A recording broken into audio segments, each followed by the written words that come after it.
Hello there, YouTube. It's kind of late Wednesday night, and I just got done watching the season premiere of American Horror Story 1984. What did I think of it? I'll let you know after this.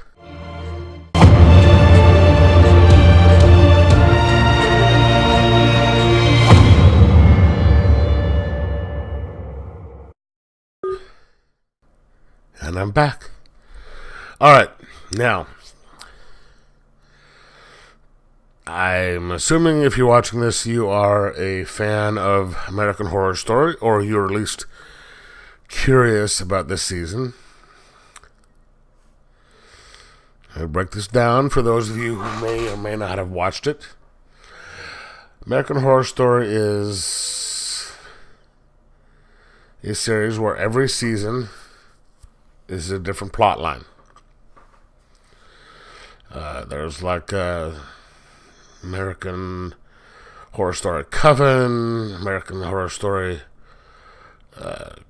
Hotel, American Horror Story, this, that, the other thing. It's usually a lot of the same actors playing different parts. One season they'll play this character, the next season it'll be a new storyline where they're playing different characters, and one story per season.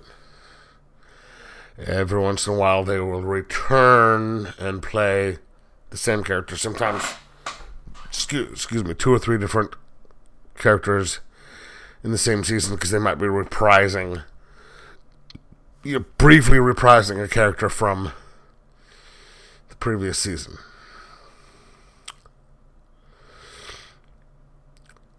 This one is American Horror Story 1984. As you might suspect, this one takes place in 1984, although it does not have anything to do with the book in 1984. This is a story that takes place at a summer camp. It is kind of basically Friday the 13th. It's summer camp at a lake. There's a serial killer. Okay, Friday the 13th. With an American Horror Story spin. The weird thing is, generally there are, like I said, a lot of the same actors who play a period season. There are 2, maybe 3 actors who have been here every season, or at least, I know one that's been in every season, one that's been in most. Evan Peters has been in every one. I think Sarah Paulson has been in all but I think the first one. Both are absent in this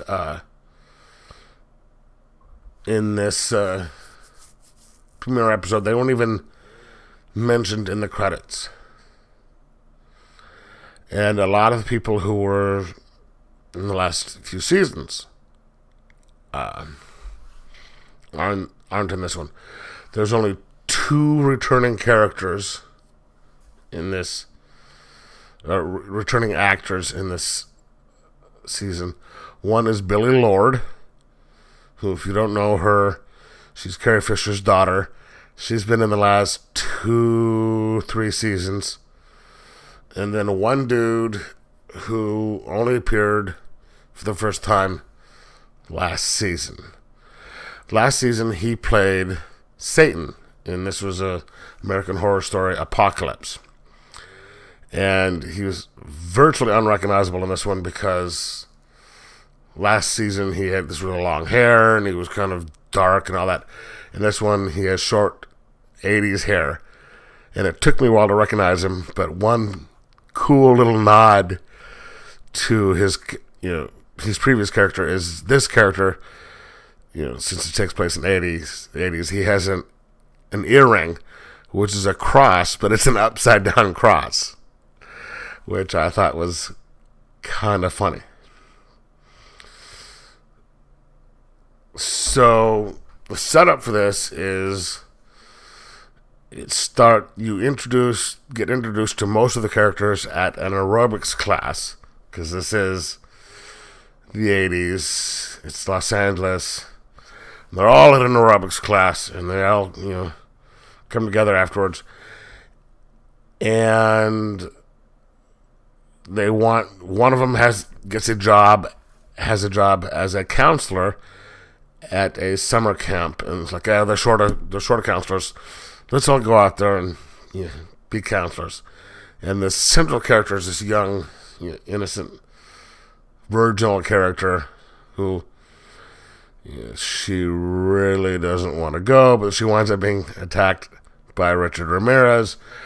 So they all head out to the camp to become counselors. And of course, this camp is the site of a grisly murder 14 years before, where a bunch of people had been massacred, and is just now reopening. I mean, yeah, come on. It's Friday the 13th. Not that I'm holding that against it, but this is going to be fun. It as someone who grew up in the 80s, there's so much nostalgia in this thing. There's so many different songs that you recognize. I mean, it's just the incredible. They are going completely 80s on the soundtrack. There's the hairstyles. There's the stuff, and it is really well written.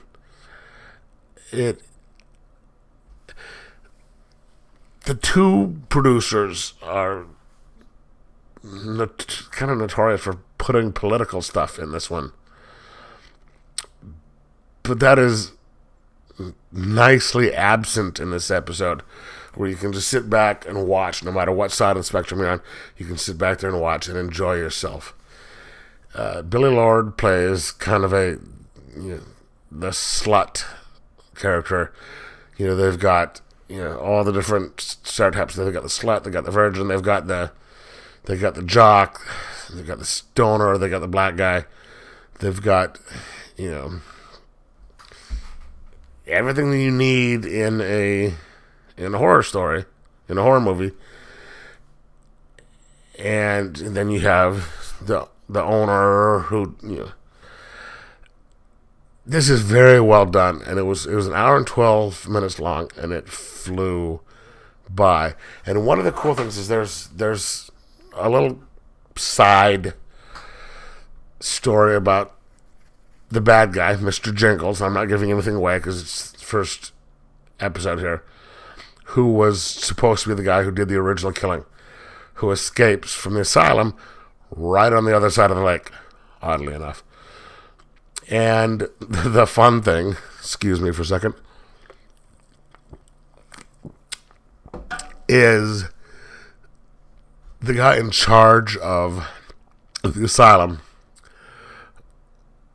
was the guy from XFiles, who was Mulder and Scully's boss.